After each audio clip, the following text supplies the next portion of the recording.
Hi, welcome to my channel. This is Nancy Drew, and I started this channel because I really find true crime and murder mysteries and conspiracy theories and those sort of things very interesting. And I've watched all the YouTube videos I can find, watched all the Dateline series, and I just can't find any more, so I figured why don't I just start my own channel. So that's why I started this, and I think it's such a great thing that now the internet can be used, as Ida B. Wells says, to the way to right wrongs is to shine the light of truth on them. So hopefully through my channel I can do just that, even the little bit of influence I may have just by doing the research myself, and hopefully others will find this interesting and helpful as well. So with that said, let's go ahead and get started. So today I want to cover the cases of Antoinette Rapel and L. Persons. This case, I first heard about it just this Saturday. I went to a prayer ceremony about, it was the 100th anniversary of the lynching of L. Persons. And there we prayed for not only Antoinette Rapel's family, but also L. Persons' family. And I really didn't feel like the police and the local community really had much information about it. I mean, we were given a packet, here it is, but it was just small and bits and pieces. So figured I might as well give it a shot to cover the story myself and see if they had any leads or what has been done recently about it, or really what happened back in 1917. So let's get started. So the story first starts with Antoinette Rapel. She was a 16-year-old white girl who attended Treadwell School. She was described by friends and family as innocent, pure, pretty, and by turns playful and pensive.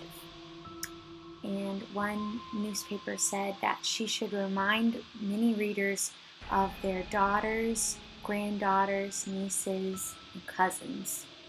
She was just a normal girl, and on April 30th, 1917, she was riding her bike across the Wolf River Bridge and she never made it to school. She never returned home, which worried her mother, Minnie Woods, and her mother was alarmed but did not notify the police until the 3rd of May, so 4 days later from that morning when she went missing. She said to police that she was not worried because her daughter really wanted to join the Red Cross and was willing to run away to join that Red Cross, and she'd mentioned that many times, so she believed that was what happened that day. But sadly, that was not the case. On May 4th, her brother-in-law and some neighbors went to go search the woods surrounding their home and where in the path that Antoinette would have taken that morning, and they found her bike I believe like on the side of the road in a bush. It was just laid in a bush, and still attached was her lunch and a bouquet of flowers, which is just so sad. So her brother-in-law and her neighbors who went with him went down from the bridge a little ways and found a spot of blood. And moving from that spot of blood, like following it, was just a path of blood, and they followed that path and they found the girl, unfortunately, and her head was decapitated from her body, and a local newspaper says that the blood stained her blonde curls. And it's just so sad to imagine what her brother-in-law must have been going through. I can't even imagine. It's so horrible. So on May 4th, her body was found in the woods off of Macon Road, just a little ways from the bridge that she was crossing. The police said that there at one point was evidence of an intense struggle from her bike to the woods. But by the time that the police got there, there had been such a large crowd along this bridge that this evidence was no longer there. So not sure if it was footprints or I don't know. I don't know what it was because the police unfortunately never received that. Her brother-in-law, since this was in 1917, I'm sorry, I don't know if I said that to begin with, but this was back in 1917. They didn't have cell phones, so her brother went to a local store up the road and notified the police, who then came down to where they were. It was obvious that she had been decapitated, but the police did discover that she had been raped, which just makes this story even more heartbreaking. They also noted that axe marks, that's hard to say, were near the body. I guess where the head was decapitated, they saw axe marks, which is very sad that that was the murder weapon. And although they saw these marks, the murder weapon was never found. So, the Memphis police, the Shelby County Sheriff and the Memphis police started surveying the local area. They started talking to neighbors both at Antoinette's house and near where she was found, which were kind of in the same area. It wasn't very far to her school from her home, but they did start talking to neighbors, and that is when they found, and that's where L. Persons comes into the story. Really, the only suspect that the Memphis police ever had is a 50-year-old woodcutter who lived and worked about a half mile from where Antoinette's body was found. He did admit to police that he would often watch Antoinette ride her bike to school every morning. He was arrested for suspicion and he was twice let go before he was arrested for the third and final time. The Memphis police used what they called a long siege of beating. So they used physical and psychological abuse to force a confession out of him. L was then rushed to a penitentiary in Nashville, Tennessee, which is about 3 hours away from Memphis, because the Memphis police believed that he was in danger because mobs were forming to take L and hurt L. And so he was held there until his trial. And a few weeks later, the Shelby County Sheriff, Mike Tate, ordered that Persons be returned to Memphis to face his trial on May 25th. So on May 21st, he boarded a train with the Shelby County Sheriff and I believe another officer, and they were placed on a route that led them through Mississippi. So they went through Mississippi because they believed this was the best route to take to ensure L's safety. Sources say that the sheriff who was leading L, or who was staying with L on the train, disappeared at one point. And around this time, a mob stormed the Shelby County or Memphis Department headquarters looking for L.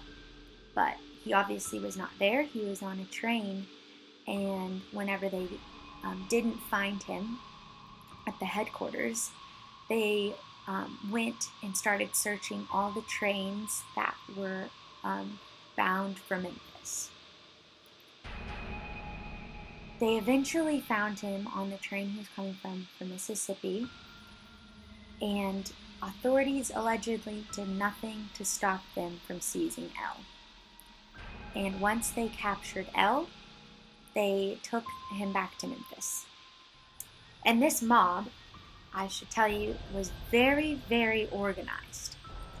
It was, I believe, made up of many people, but the heads were 12 men. They had a secretary, a treasurer, a president, and a vice president. And the president is still unknown to police. They planned a lynching for the next day, and the time and the place was released to newspapers across Memphis, and several of them published the time and place for their readers. Around 5,000 Memphians were present at the lynching, and there were cars reportedly parked bumper to bumper, around 3,000 cars parked bumper to bumper, all the way down the street for miles.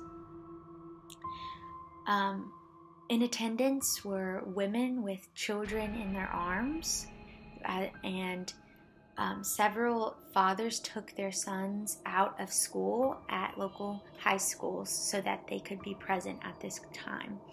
One teacher at a local high school stated that 50 of his students were gone that morning to see the lynching. Vendors also sold snacks and gum and sandwiches at the lynching and reportedly did very, very well. Some reports state that this was the first lynching ever that happened without the perpetrators wearing masks. So they weren't even afraid to hide their identities, even though they were murdering someone.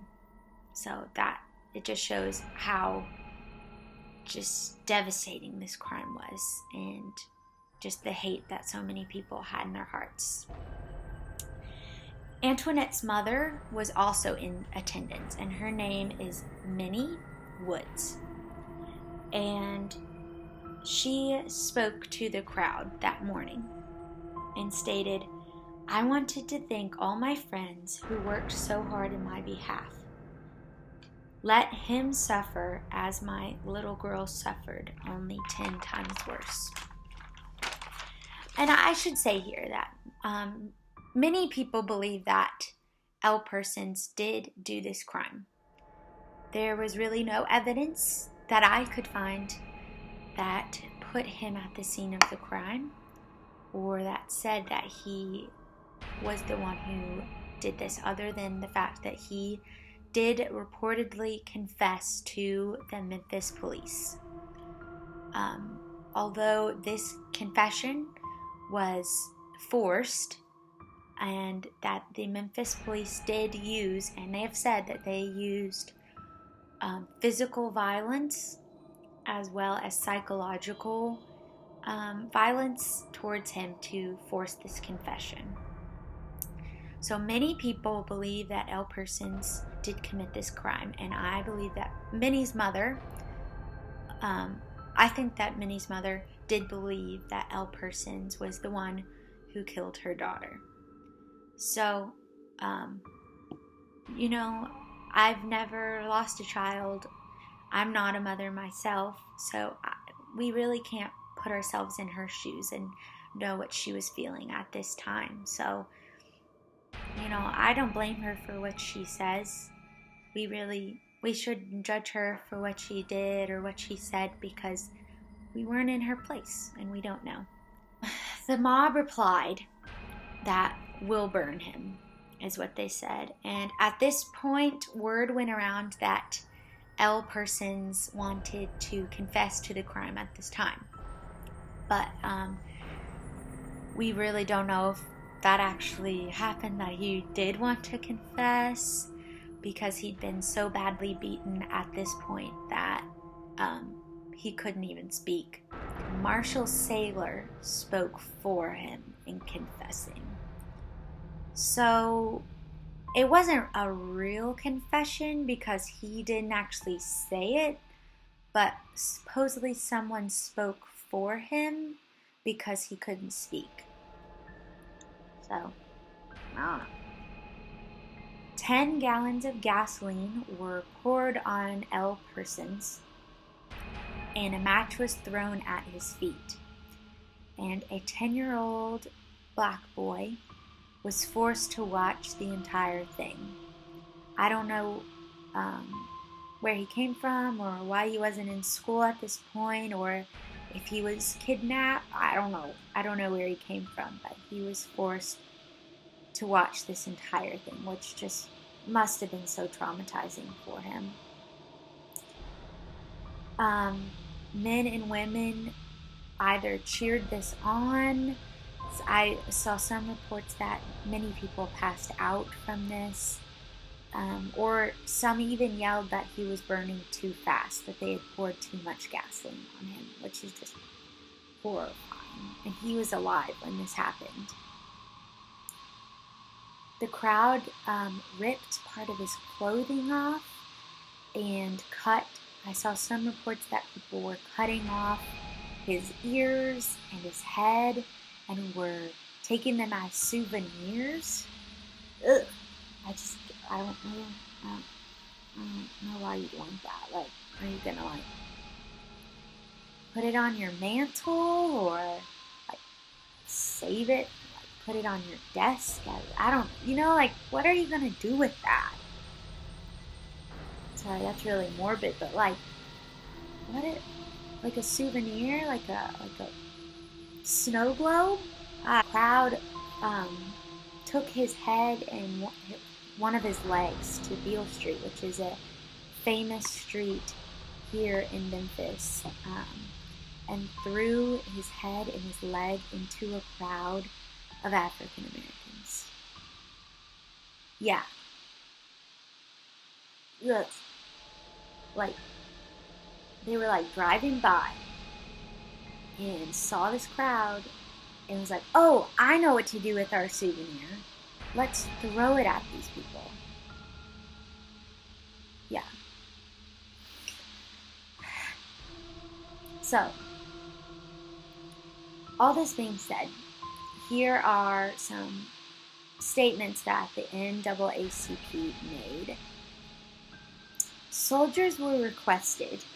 So, the Memphis Police Department knew that this was going to be a big deal in Memphis because there was racial segregation and racism was very, very, very prevalent in Memphis at this time. And a white girl had been raped and murdered, and a black man had been charged with this crime. So they knew that this was going to be a really big deal. And they were worried, supposedly, about L. Person's safety. And they requested that soldiers be sent to Memphis to protect L. Persons. But none came. I don't know why. I don't know. I don't know why. Some people believe that they purposefully didn't want soldiers to come, that they wanted this to happen, or were kind of like didn't care if it happened, or so. The Lynching Sites Project of Memphis has a lot of good resources. They have the original police reports. They did have the request for soldiers to come to Memphis on their website. So they really did request for soldiers to come. It's just a question of how much they wanted soldiers to come, No law officers came to the lynching to stop it. None came at all. Even though it was reported in newspapers that this was going on, that where it was going to be, what time it was going to be. So the police did have access to that, but they just didn't come to stop it. So that's another reason many people believe that the police didn't really care or they kind of wanted this to happen, or they were on the side of the mob, many people believe these things, and they have good evidence for why. Um, However, some good did come from this horrible event. The local, um, the formation of the local NAACP branch did start in Memphis, and this is from the Lynching Sites Project, Memphis, the little um, brochure that I was given. This is what they say about it. NAACP Field Secretary James Weldon Johnson came to Memphis to investigate the lynching of L persons. He concluded that there was no positive evidence pointing to Person's guilt. As a result of Johnson's report, Robert R. Church, Jr., and other community leaders formed the local branch of the NAACP in June of 1917. By 1919, the Memphis branch was the largest in the South. So, that is pretty incredible, that something so horrible that happened, that some good could come of it, that the Memphis branch could become one of the largest in the South. So, but also, as for Antoinette Rapel, she may have not gotten justice for what happened to her. Many people believe that L. Persons was not responsible for this crime, and that she did not receive her due from this. No other people that I could find have ever been charged for this crime, for her rape and murder. Her mother did believe that L. Persons was responsible, so maybe she did receive her justice, but really, no, like, he was never charged for the crime. So even if he did it, he was never even charged. He never had a fair trial. He was arrested, but he never had a fair trial. So it's just so sad that they never had any other leads. They had, no one else was even a suspect that I could find for her murder. In the brochure, they also state this, which I think is worded very well, that Antoinette Rapel was riding her bicycle to school when she was brutally murdered. We also gather here today with a reverence for her life and death, and with realization that burning an untried person alive by a vengeful mob does not honor her life, nor prove the guilt of the person chosen to terrify the Black community. So, 2 people were murdered in this case, and really, I don't feel like either of them received justice. And I just hope that through this and this investigation that I did find that this has probably happened in many cases, and this is just so sad. But maybe by shining a light on it, a little bit of help can come. And I don't need any disrespect to families. I just find this very interesting, and I wanted to cover it a little bit, do some investigation for myself, see what I could find. I'll also have all of the sources that I got information from down below in the description box. So look them up for yourself. Do your own little investigation. See what you find. If you have anything else you want to add it to the comments. I'm sure others would love to hear what you have to say about it. Do you know if there's any more suspects? Did you find anything? Are you from Memphis? Have you heard of this case before? What do you think about it? Do you think they received justice, or what? Just give me your feedback. Let me know what I could do better. This is my first video, so let me know. Please, only positive things in the comments below. Although it happened a long time ago, it's still a very sensitive topic, and still has a lot of importance for today. So please remain positive, and thanks for watching. It really means a lot to me. Thanks.